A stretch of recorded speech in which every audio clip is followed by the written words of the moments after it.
Bismillahirrahmanirrahim. Alhamdulillahi Rabbil Alamin. Allahumma salli wa sallim ala Sayyidina Muhammadin miftahi babi rahmatillah adada ma fi ilmillah salatan wa salaman daimaini bidawami mulkillah wa ala alihi wa sahbihi. Allahumma salli ala Sayyidina Muhammadin salatan taftahu biha lana futuhal arifin wa tufaqihuna bihaffiddin wa ala alihi wa sahbihi. Assalamualaikum warahmatullahi wabarakatuh. Pemirsa dimanapun Anda berada, kaum muslimin dan muslimat yang dimuliakan Allah Ta'ala, insyaallah mudah-mudahan Allah beri kita nikmat iman dan Islam ini terus selama-lamanya. Dalam segala keadaan kita terus dalam keadaan iman dan ihsan. Dan mudah-mudahan kita semua diberi Allah Ta'ala kesehatan sampai akhir hayat, iman dan sehat menyertai kita semua, amin. Mudah-mudahan yang sakit disembuhkan oleh Allah Ta'ala, yang lagi dirundung susah diganti dengan bahagia, dan gak susah-susah walaupun susahnya datang, amin. Dan mudah-mudahan yang punya hajat qabul hajatnya. Ya, khususnya yang hajatnya mau nikah, mudah-mudahan ketemu jodoh yang bisa bahagiakan dunia akhirat. Yang pengen punya anak diberi keturunan yang soleh dan solihah. Yang hajatnya pengen dapat pekerjaan, mudah-mudahan gak dapat pekerjaan tapi bisa jadi bos yang memperkerjakan orang, amin. Ikhwani rahimakumullah. Baru saja saya dengan santri-santri, beberapa anggota keluarga, secara khusus beberapa orang saja menahlilkan ayah saya, karena hari ini hari Senin, kebetulan pas tanggalnya tadi 12 Rabiul Tsani, kemudian juga harinya sama hari Senin, itu pas 5 tahun wafatnya ayahanda saya, ayah saya. Almarhum ayah saya, gak terasa sudah 5 tahun. Nah, saya mau cerita sedikit. Banyak hal yang saya dapatkan dengan ayah saya tentunya. Karena saya sekarang usia 45 tahun. Berarti waktu itu 40 tahun saya bersama ayah saya. Selama 40 tahun kan tentunya banyak kenangan yang tak bisa diulangi ya. Dan kenangan yang tak mungkin terlupakan dalam perjalanan waktu. Tapi ada hal-hal yang menarik. Di antaranya, almarhum ayah saya itu tidak pernah merepotkan saya sebagai anak. Jadi anak ini enggak direpotkan. Anak enggak diberi beban. Semuanya dibuat ringan dan mudah oleh ayah saya. Jadi ayah saya enggak pernah ngomong ke saya, bantu cuci-cuci piring, itu enggak pernah. Tapi kelihatan piring menumpuk di dapur, ya. Itu ayah saya yang buruan ke dapur, kemudian cuci piring dan lain sebagainya. Kalau anaknya mendekat mau bantu, dilarang. Enggak.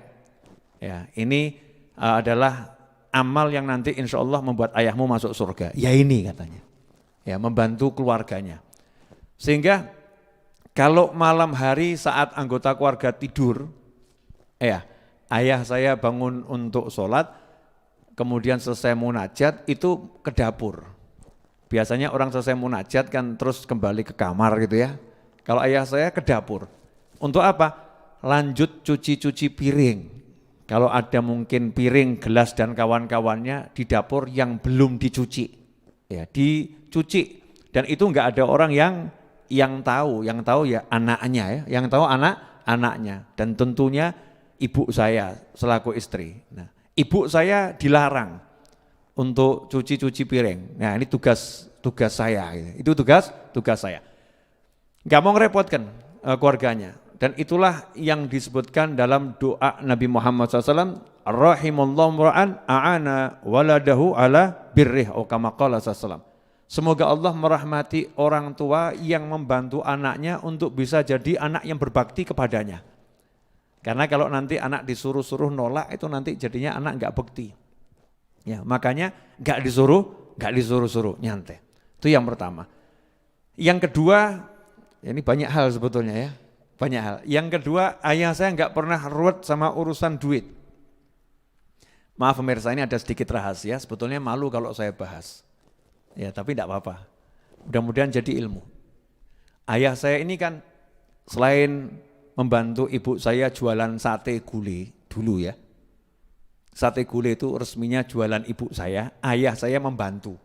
Bantu ngipasi sate, bantu nusukin sate, itu kenangan yang indah sekali. Ya, kemudian menghidangkan kepada yang membeli. Ini pekerjaan ayah saya. Nah, selain itu ayah saya jual beli barang antik dan jual beli batu akik.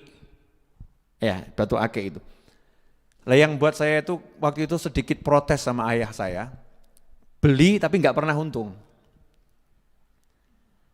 Beli nggak pernah untung. Kenapa nggak pernah untung? Karena kalau beli barang, misalnya beli akik 5 gitu ya. Datang tamu, tamunya dikasih akik. Datang tamu, tamunya dikasih akik. Nanti pergi ke alun-alun utara itu ada pedagang-pedagang akik. Nanti kalau ada orang yang di situ butuh duit, ya, lihat ayah saya langsung nyamperin. Nah, ayah saya begitu lihat orang yang butuh duit, itu harga akiknya berapa, dibeli. Jadi dibeli. Kalau pulang ke rumah saya bilang, "Bah, itu akiknya berapa harganya?" Sekian. Dijual lakunya berapa? Sekian. Itu lakunya sekian tuh lebih murah dari pembeliannya. Jadi kalau dijual nggak mungkin untung. Nah, saya nanya, "Lah kenapa dibeli?" gitu. Jawabannya, kesian tuh yang jual butuh buat beli beras, buat beli gula, buat keluarganya. Buat keluarganya. Nah terus muncul komentar Pak Novel nih yang waktu itu bodoh, sekarang ya masih bodoh. Komentarnya begini, "Bah kalau caranya gini lah kapan sugih?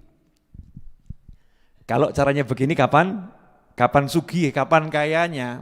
Lawang jualan nggak pernah untung gitu ya, rugi dan dibagi-bagikan ke orang." Jawabannya, "Kau tidak tahu." Ya, kau tidak tahu. Cuman ketawa gitu. Itu ayah saya itu. Nah, kemudian kalau punya uang, ya hobinya naik sepeda ontel, yang kemudian nanti beralih ke sepeda listrik gitu ya. Naik sepeda ontel, jalan-jalan ke kampung-kampung. Saya nanya, "Bah, ngapain ke kampung-kampung itu?" "Temennya bapakmu banyak." Temannya bapakmu banyak dan banyak yang nunggu bapakmu. Nah itu saya tidak paham maksudnya, banyak yang nunggu bapakmu. Ternyata ke kampung-kampung itu main ke rumah temennya orang-orang susah-susah gitu ya. Ya orang-orang susah-susah, orang umut-mumet gitu.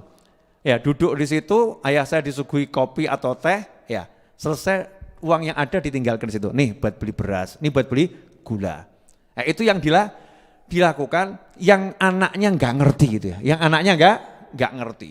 Ya taunya nanti setelah meninggal teman-temannya pada cerita ya seperti itu. Ya kalimat ayah saya, "Kau dak tahu." Senangnya idkhalul surur, nyenengkan orang. Nanti tanya sama keponakan-keponakan ibu saya itu. Ya, dulu rumah saya itu kumpulan orang mumet sampai sekarang. Rumah saya itu ya kumpulan orang mumet. Jadi di Majelis Ar-Raudhah itu ini relawan-relawan itu rata-rata mumet semua itu. Kalau udah masuk raudhah mumetnya hilang. Kumpulan orang mumet. Nah ini orang-orang mumetnya udah ketemu ayah saya, pusingnya hilang. Karena dikasih cerita orang-orang soleh, kasih cerita dulu waktu ketemu Habib Soleh Tanggul seperti apa, kasih cerita waktu ketemu Habib Fulan seperti apa, kasih cerita waktu mau Kiai Fulan seperti apa. Macam-macam ceritanya, dari mulai cerita wali-wali sampai cerita orang-orang ruwet gitu ya, yang bisa membuat ketawa. Sehingga setiap yang ketemu itu kesannya apa? Kalau ketemu Habib Muhammad ini pusing hilang. Kalau ketemu ya, nah pulang wallahu a'lam.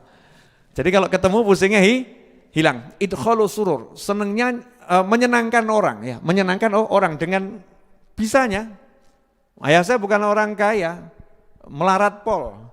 Ya, dalam ekonomi memang ya melarat pol, susah. Wong saya itu juga ngedepin bagaimana ayah saya didatangi yang waktu ngontrak rumah, yang punya rumah nagih kontrakan 2 tahun belum dibayar itu. Karena nggak ada yang bisa dibuat bayar, itu saya ngedepin, itu rasanya saya jadi anak, ya Allah gitu ya. Pengennya bisa bantu ya, masih sekolah ya. Walaupun saat itu ya sudah cita-cita ini pengennya saya yang bereskan semua. Itu niat itu penting. Subhanallah, setelah akhirnya saya kerja dakwah, kerja jualan buku kan ada duit. Itu ayah saya kalau nggak punya uang cuman ngomong dengan kode, kantongnya perlu diisi. Ya, hagil jeb, ya jatahnya kan kantong. Saya nanya, Pak itu ada uang ambil di dompet? Enggak, kau ambil kenua. Lah berapa? Ya terserah kau. Segini kurang atau cukup? Ya cukup. Kalau saya kasih lebih enggak mau. Ya, ternyata habis itu keluar muter lagi. Ya dibagi-bagikan. Ya ternyata dibagi-bagikan itu semua bukan untuk ayah saya, tapi itu adalah untuk anaknya, yaitu untuk saya. Jadi sedekahnya itu bukan diniatkan untuk dirinya, tapi untuk saya, untuk adik saya, ya untuk keluarganya. Diniatkan seperti itu. Nah, sampai akhirnya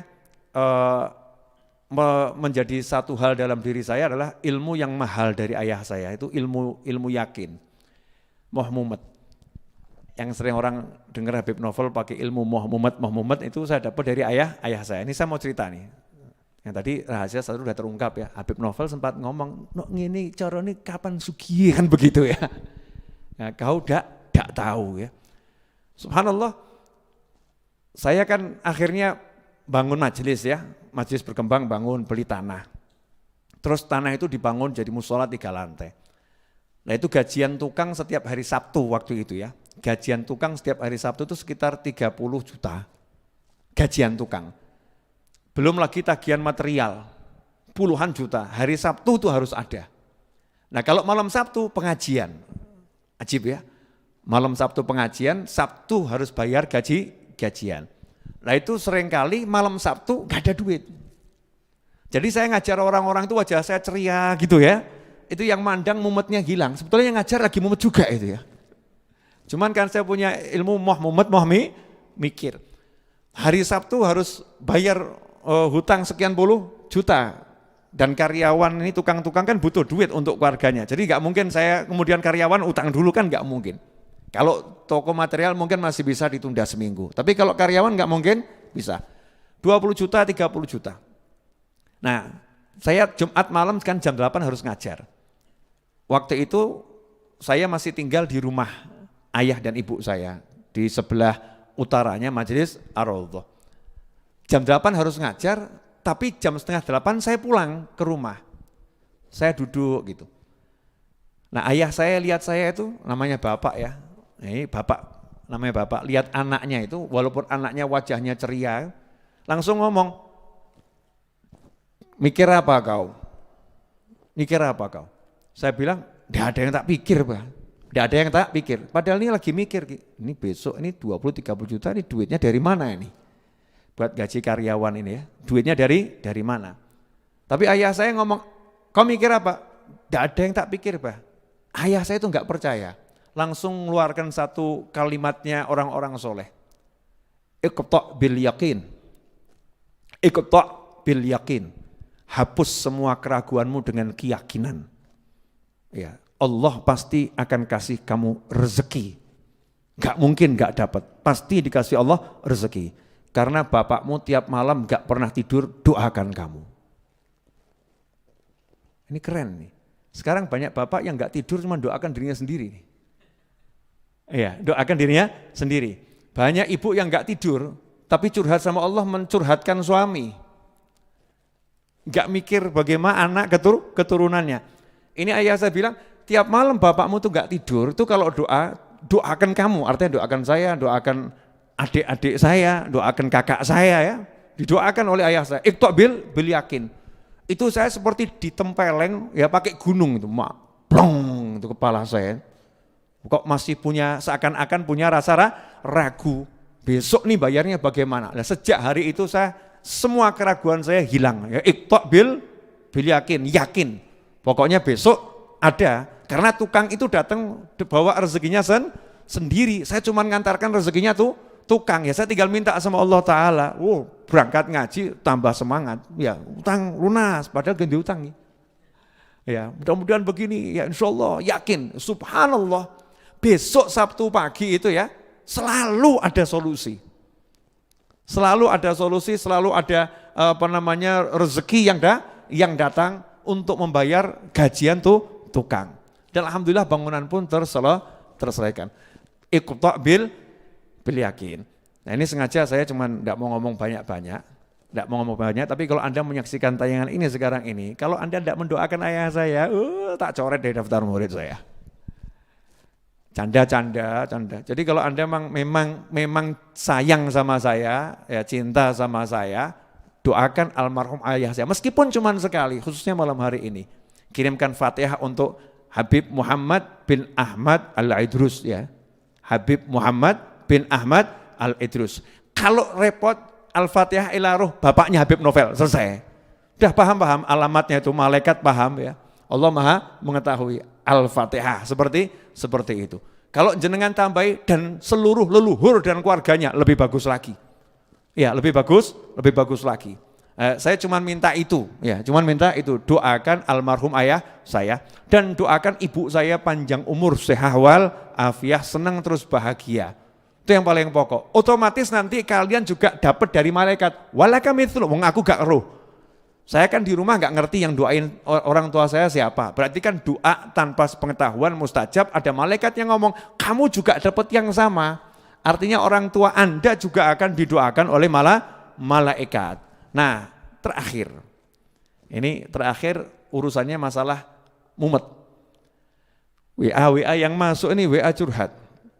Macam-macam nih, ya. WA curhatnya itu beraneka ragam curhat. Ya, aneka ragam curhat. Baik masalah rumah tangga, masalah pekerjaan, ya masalah yang begitu-begitu. Pokoknya masalah yang ruwet. Nah, saya akan bacakan contohnya ini. Ya, mudah-mudahan belum saya hapus. Saya kalau WA ruwet langsung del. Kirim ruwet terus blokir. Karena kita nggak mau denger curhat. Kalau curhat terus gitu kan ya, nanti mengganggu kesempatan yang lain. Nah, coba nih yang belum kehapus mana ya? Mudah-mudahan ketemu yang belum kehapus. Nah, ini yang tadi lagi respon Fatihah masuk ini.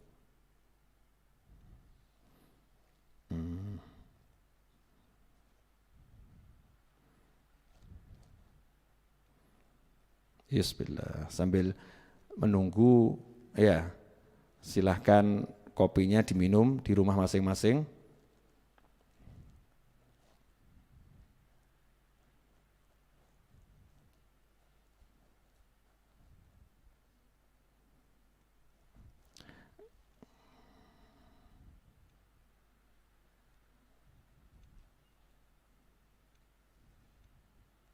Bismillah.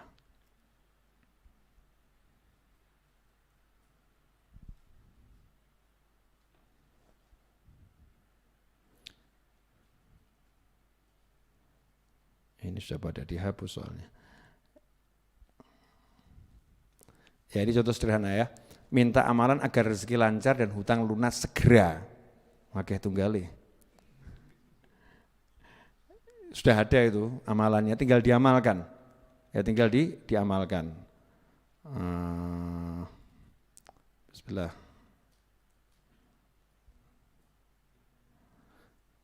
Ini ada lagi. Beb, ini nomor saya yang baru, sudah saya ganti. Saya nggak akan tulis yang neko-neko lagi, nggak akan curhat aneh-aneh lagi. Tolong ini jangan diblokir ya Beb, gitu ya.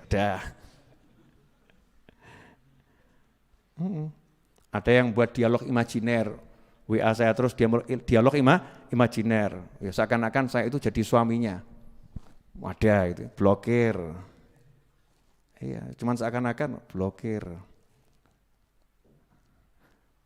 Nah, lagi ini banyak nih macam-macam.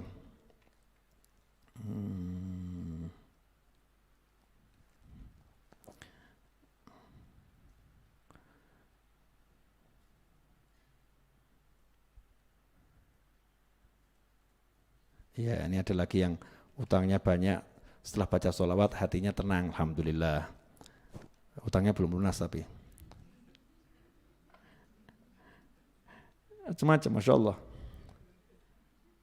Minta ijazah mudahkan rezeki. Ya, macam-macam ya.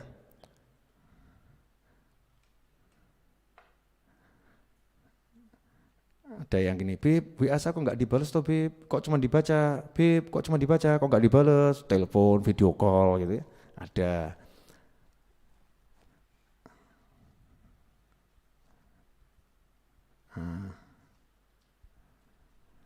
Assalamualaikum Habib, mohon solusi dan doanya. Saat ini saya sedang diuji oleh Allah. Saya sakit tak kunjung sembuh Bib, panas, dingin dan batuk. Wah, ciri-ciri COVID ini. Obat yang dari klinik sudah habis, kadang saya pakai obat warungan, alhamdulillah enakan, tapi begitu esoknya kumat lagi, panas dan batuknya, mohon Bib pintar doanya, apa buat sakit saya ini Bib. Nah, ini namanya sakit was-was, sakit was-was, penyakit itu kadang dari pikiran, ya dia berobat ke dokter, kalau mau tahu yang jelas berobat ke dokter, jangan sembarangan minum obat, bahaya itu nanti, bisa salah obat jadinya penyakit juga. Sabar pemirsa, ini baru tanya.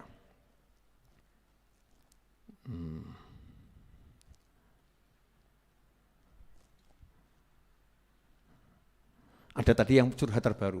Habib, ini untuk menutup contoh ya, menutup contoh yang saya ingat. Habib, saya sudah gagal nikah 3 kali. Ya.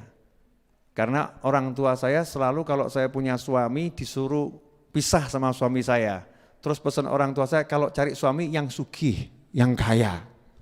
Jadi teman-teman di Raudhah, ya siap-siap kalau kamu nggak kaya bisa jadi mertuamu begitu ya. Naudzubillah min dzalik ini. Ini kasus di masyarakat. Artinya saya memang sering kali tidak menjawab kawan-kawan, karena kalau saya jawab satu-satu nanti dijawab lagi, dijawab. Akhirnya saya cuma ngobrol sama orang yang kirim WA, waktu saya akan habis. Saya baca itu untuk menampung banyak hal, ada orang ngasih masukan, ada orang yang nunjukkan masalahnya, semuanya manfaat, ya semuanya manfaat, karena saya jadi tahu, apa toh sebetulnya yang lagi dihadapi oleh masyarakat di Indonesia ini khususnya apa gitu. Dan kira-kira solusi terbaiknya apa. Nah sekarang saya mau ngasih jawaban, simple, gampang untuk semua problem dan semua masalah. Hidup di dunia itu sudah dikasih tahu, nggak enak. Hidup di dunia itu nggak enak. Mau enak hidupnya di akhirat, kan begitu ya. Dunia ini tempatnya ujian. Ujian itu ya mesti ya ujian, paham ujian kan ya? Ujian. Nah terus gimana caranya biar jadi enak hidup di dunia? Gampang. Hidup dunia ini bisa jadi enak, caranya gampang. Caranya bagaimana? Enak nggak enak itu kan tergantung hati toh. Betul enggak? Tergantung hati. Contoh, orang mancing. Kamu lihat orang mancing di tengah laut, diem begini kena ombak, kapalnya terhuyung-huyung gitu ya. Kemudian anginnya yang menerpa kencang. Kamu lihat orang mancing seperti itu, kira-kira enak atau enggak enak itu? Buat kamu enggak enak ya? Buat yang mancing, enak pol. Semakin ke tengah, semakin enak. Semakin goyang kapalnya, semakin asik. Kenapa? Hati. Masalahnya di hati. Orang tidur di pinggir jalan, kamu lihat dia enak atau enggak enak? Enggak enak. Tidur di pinggir jalan, di emperan toko, enggak enak. Tapi yang tidur, kata orang Jawa, angler atau enggak angler itu? Nyenyak atau enggak nyenyak? Nyenyak. Buat yang tidur enak atau enggak enak? Enak. Masalahnya di mana? Di hati. Masalahnya di hati. Contoh lagi, orang makan nasi pakai garam, enak enggak? Mungkin buat kita yang biasa makannya model macam-macam, nasi pakai garam, rasanya apa? Rasanya apa? Buat saya dulu yang waktu kecil, favorit saya nasi pakai garam. Dan saya makannya di rumah tetangga, di pabrik, karyawan pabrik itu. Kalau makan bareng sama anaknya. Kalau udah nasi pakai garam itu saya senengnya luar biasa. Jadi kalau pulang ke rumah saya minta nasi pakai garam. Masalahnya di mana? Hati. Masalahnya di hati. Jadi semua masalahmu itu sebetulnya mau hidupmu itu kelihatan susah, mau hidupmu kelihatan bahagia, itu kuncinya enak gak enak ada dalam hati. Jadi kalau hati kita buat enak jadinya enak. Punya suami ngomelan, enak enggak? Tanya sama istri-istri itu. Suaminya ngomelan, enak enggak? Jawabannya ya gak enak. Punya istri cerewet, nyebut uang terus. Ini uang enggak Pak? Mana uangnya? Punya enggak? Sana kerja. cerewet yang luar biasa, yang diurus duit, enak nggak? Nggak enak. Punya istri cemburuan, Masya Allah. Telepon masuk, siapa itu yang telepon itu? Masya Allah. Ya kan? Siapa itu telepon? Itu lagi lihat apa? Punya istri cemburuan dan punya suami cemburuan, enak enggak? Itu kan karena cinta ya, tapi enak enggak begitu? Hah? Nggak enak kan ya? Nggak enak, sedikit-sedikit gerak serba salah semua, geraknya semua salah. Semua yang nggak enak itu jadi enak karena hati. Nah gimana caranya hati ini bisa menjadikan semua yang nggak enak jadi enak dan yang enak tambah enak? Caranya bagaimana? Hatinya dikenalkan pada Allah Subhanahu wa Ta'ala. Hatinya dikenalkan pada Allah Subhanahu wa Ta'ala. Bagaimana caranya agar hati kenal sama Allah Subhanahu wa Ta'ala? Banyak caranya. Salah satunya ya hatinya ini dikasih tahu la ilaha illallah, la ilaha illallah, la ilaha illallah. Kasih tahu. Nah, enggak mau ngasih tahu hatinya kok. Hatinya akhirnya Tuhanku duit, Tuhanku kekuasaan, Tuhanku adalah ketenaran, Tuhanku, Tuhanku, Tuhanku. Lupa hatinya, Tuhanku makan enak, Tuhanku gitu. Hatinya menyuarakan itu, maka kasih tahu la ilaha illallah. Enggak ada Tuhan kecuali Allah. Yang bisa cuman Allah. Allahul kafi, Rabbunal kafi, nal kafi. Kafi lin kafi kafanal kafi wa ni'mal fi alhamdulillah. Kasih tahu hatinya, hanya Allah yang bisa nyukupin. Hanya Allah. Kalau udah hatinya dikasih tahu terus lama-lama hatinya tahu. Begitu hatinya tahu semua yang dilihat orang enggak enak jadinya enak. Makanya orang-orang soleh itu dipandang orang aneh. Lu sakit kok yo mesem senyum gitu. Ditanya, "Bapak ini sakit?" "Iya." "Lah kok senyum kenapa?" "Alhamdulillah." "Lu alhamdulillah gimana?" "Lah ini dosa saya dihabiskan sama Allah enggak pakai repot, enggak pakai istighfar, pakai dosa saya habis." Jadi pangkat saya juga naik. Ini saya menikmati ini, alhamdulillah, itu yang pertama. Yang kedua, istri saya tambah sayang sama saya, Masya Allah. Kepala saya dibelai-belai, Masya Allah. Ditanya, mau makan apa? Diperhatikan. Ya takut suaminya berangkat duluan. Ya. Takut suaminya berangkat duluan. Saya jadi perhatian nih, teman-teman saya itu yang tadinya enggak bayar hutang, akhirnya pada bayar. Ya, akhirnya pada bayar karena kesian sama saya. Alhamdulillah, banyak nikmat dalam sakit. Tapi jangan minta sakit. Ini kan lagi makomnya sakit, disyukuri, dinikmati. Mudah-mudahan dapat nikmat sehat. Dan Allah ngajarin kita itu di dunia suruh minta yang enak. Jangan sampai Anda berdoa ngucap yang gak enak. Ya Allah, udah utang gak lunas gak apa-apa ya Allah. Yang penting anak saya sehat. Keliru. Hutang gak lunas gak apa-apa, yang penting anak saya sehat. Nah, ngomong sama Allah, ya Allah sehatkan anak saya, lunaskan hutang saya. Kan gitu bisa toh. Kenapa ngomong yang gak enak gitu loh. Coba cek itu. Allah ngajarinnya bagaimana? Rabbana atina fid dunya hasanatan wa fil akhirati hasanatan wa qina adzabannar. Ya Allah beri kami di dunia yang enak, hasanah, baik segala hal.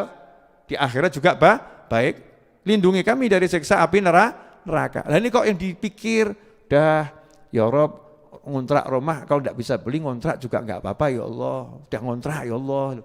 Nah kenapa mikirnya ngontrak? Lah kok minta ya Allah, ya sekarang lagi ngontrak, minta rumah ya Allah. Gitu loh mentalnya itu, minta yang enak-enak. Ya jangan seperti teman saya itu. Doa mau nikah itu ya, pengen punya istri, ya Allah kalau nggak ada yang cantik, sedang-sedang juga nggak apa-apa ya Allah. Ya. Kok nanggung gitu doanya ya. Nah, bisa minta yang enak, ya Rob beri saya gadis cantik, jelita, solihah. Kan gitu, nyeneng dunia akhirat, kan enak itu. Mintanya gitu, ya Rob beri saya suami yang tampannya kalau nggak bisa seperti Habib Muhammad, ya minimal pokoknya turun 50% gitu. Aku nanggung gitu. Mintanya ya Rob bisa suami yang lebih tampan dari Habib Muhammad. Ya kan Habib Novel gitu. Oh ya, gaya. Itu canda ya biar enggak stres malam-malam ini biar enggak stres. Minta yang lebih. Jangan minta yang kurang. Minta karena yang memberi adalah Allah Subhanahu wa ta'ala. Dan gudangnya Allah itu enggak akan habis. Enggak akan habis. Kalau minta yang lebih. Kalau minta yang lebih. Minta yang lebih. Jangan minta yang kurang ya. Jangan minta yang kurang. Nah, Allah Maha memberi. Nanti kalau udah hatinya kenal sama Allah, jadinya pede minta. Jadinya pede minta. Kalau udah pede minta itu jadinya asyik. Jadinya hobinya minta. Ya Allah minta ini, ya Allah minta ini, ya Allah minta ini. Nanti mungkin ada pasangan hidup yang komentar. Yang kemarin saja belum diberi kok, sudah minta yang lain lagi. Ada itu yang usil gitu ada. Ya belum kenal Allah hatinya, wajar. Hatinya belum kenal Allah. Yang kemarin belum diberi kok sekarang udah minta yang lain lagi. Wah aku enggak minta sama kamu kok minta sama Allah. Sudah dikasih sama Allah, makanya aku minta yang lain lagi. Lah mana? Belum nyampe. Ya ditunggu. Belum nyampe, ya ditunggu. Minta terus, minta. Ud'uni astajib lakum. Nah itu kunci menghapuskan segala kesusahan. Hatinya dijadikan kenal Allah Subhanahu wa ta'ala. Kalau udah kenal Allah semuanya jadi enak. Alhamdulillah pemirsa dimanapun Anda berada. Mohon maaf ini saya nggak bisa ngomong banyak-banyak karena perut sudah lapar, saatnya makan malam. Ini beberapa santri sudah ngelirik saya sambil pegang perutnya gitu ya, kasih kode keras gitu kan ya, perut lapar ya. Nah, mudah-mudahan apa yang saya sampaikan pada malam hari ini manfaat, khususnya bisa manfaat untuk yang berbicara dan kita-kita yang mendengarkan ya. Sebelum saya tutup nih, saya ada pesan. Nah, pesan untuk teman-teman saya, dimanapun Anda berada, jangan lupa ya untuk ya kalau berkumpul dengan masyarakat yang lain dimanapun berada, jangan lupa untuk menerapkan protokol kesehatan pribadi masing-masing. Nomor 1, pakai masker, jaga jarak, rajin cuci tangan itu kalau untuk orang biasa. Tapi kalau kita yang berilmu, pakai masker, jaga jarak, rajin wudu. Itu zahir. Ada satu lagi. Nah, ini yang satu lagi ini yang saya lihat biasanya di jalan-jalan kalau di Jakarta, di beberapa daerah itu ya. Ada satu lagi. Masalah apa itu? Imannya. Imannya juga harus dikuatkan. Nutrisi imannya. Nanti kalau rohnya itu kuat, badannya jadi sehat. Rohnya dikuatkan. Bagaimana cara menguatkan roh? Ya kalau dulu baca Al-Qur'annya kurang banyak, sekarang diperbanyak. Kalau dulu zikirnya kurang banyak, sekarang diperbanyak. Biar rohnya kuat. Kemudian apa? Jangan lupa, perbanyak makan sayur-sayuran, buah-buahan ya, yang seger-seger gitu. Buah-buahan biar sehat. Dan air minum, jangan kurang minum air. Jangan kurang minum air. Upayakan rajin minum air hangat. Ini yang suka air es gitu ya. Ya, silahkan minum air es, tapi air hangatnya diupayakan ditambah. Insya Allah nanti badannya akan semakin sehat. Banyak yang nanya sama saya, Habib kok hampir 2 minggu enggak live, ya enggak live lagi, enggak kajian di dunia maya. Kenapa? Jawabannya adalah saya lagi belajar dan saya lagi mengajarin. Saya udah upload Al-Hikam itu 2 episode ya, dan durasinya hampir satu jam. Itu kalau dipelajari betul di dalamnya banyak ilmu. Tapi saya lihat itu penontonnya baru sekitar 20-30 ribu. Padahal subscriber saya itu 565 ribu lebih kalau saya nggak salah lihat. Tapi yang nonton baru 20-30 ribu. Nah itu kan sayang, berarti kan saya harus belajar lagi. Gimana caranya? Minimal itu 30% subscribernya itu nonton gitu. Kenapa subscribernya 500 ribu lebih kok yang nonton nggak sampai 10%? Nah ini kan berarti kan kegagalan buat saya. Jadi saya belajar gimana caranya biar nanti kalau saya ngajar itu sekali ngajar yang nonton misalnya dari 500 ribu diambil 30%-nya 150 ribu kan manfaat, bukan cari duit, mau enggak ada iklannya kok, enggak ada iklannya, enggak dapat serupiah pun dari YouTube, enggak ada sama sekali. Tetapi saya pengen ilmunya manfaat, ya, ilmunya berkembang terus. Ya mungkin, mungkin tempat syutingnya kurang bagus, mungkin wajah saya kurang menarik, saya pelajari itu ya. Kalau wajah saya kurang menarik berarti mungkin semirannya harus lebih rajin kan gitu kan ya. Apa gitu. Apa yang kira-kira bisa membuat menarik? Saya belajar nih 2 minggu ini. Nah insya Allah nanti saya akan tunjukkan hasilnya ya beberapa hari lagi. Apa yang akan saya tampilkan untuk Anda semua. Karena saya juga belum tahu. Ya, cuman baru cita dan baru belajar. Nanti berapa minggu lagi insya Allah ada sesuatu perubahan sedikit dalam kajian yang mudah-mudahan bisa menjadi daya tarik untuk orang banyak. Yang judulnya tetap jujur, ya kadang kan judulnya enggak jujur ya. Judulnya itu membuat orang baca, setelah dibaca isinya ternyata 180 derajat berbeda. Pernahkah Anda terjebak seperti itu? Oh sering, ya. Ya itu namanya teknik untuk menarik orang agar mau lihat konten kita. Boleh-boleh saja, tapi saya tidak membuat orang gelo, tidak membuat orang kecewa. Judulnya sesuai dengan isinya. Judulnya biasa-biasa saja, tapi bagaimana cara orang menarik? Yang mau kasih ide dan saran, silakan langsung kirim pesan ke WhatsApp saya 0812280600916 atau di kolom komentar YouTube ini tulis saja komentarnya dan saran-sarannya. Insya Allah yang bisa saya jalankan dan tim saya menyetujui karena saya punya tim di antara namanya Mas Hamdani yang rambutnya alhamdulillah kalau dibuka itu mirip perempuan dari belakang ya. Mas Hamdani, ada Mas Rio, ada Mas Seto. Nah, ini 3 tim inti ini bersama Habib Muhammad juga tim saya itu beliau. Saya juga timnya beliau, kami saling tim dan tim.